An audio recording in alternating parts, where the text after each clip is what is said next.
Ella dijo que cuando ustedes pasaron el terremoto, nosotros también nos ayudamos a ustedes.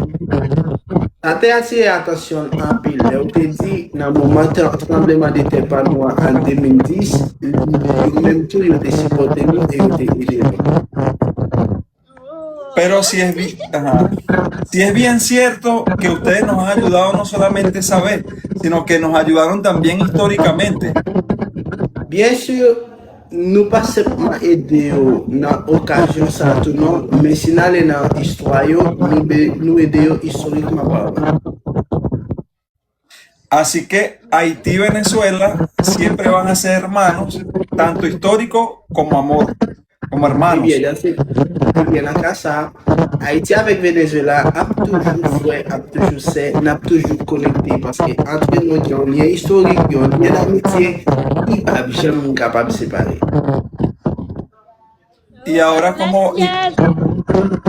y pregúntale que cómo va a ser, porque muchos venezolanos ahora queremos ser haitianos. Le dis comment nous allons faire ça parce que quand il y a la guerre avec Venezuela qui a envie de devenir haïtien.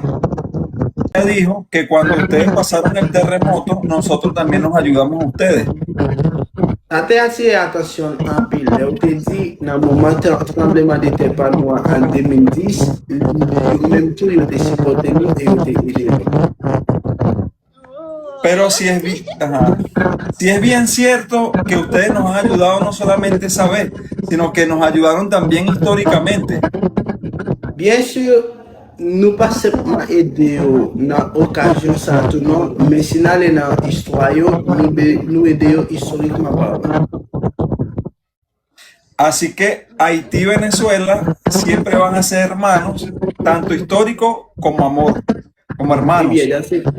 Bien, dans ce cas, Haïti avec Venezuela a toujours frère, a toujours sœur, n'a toujours connecté parce que entre nous, il y a un lien historique, il y a un lien d'amitié, il n'est pas jamais capable de séparer. Y ahora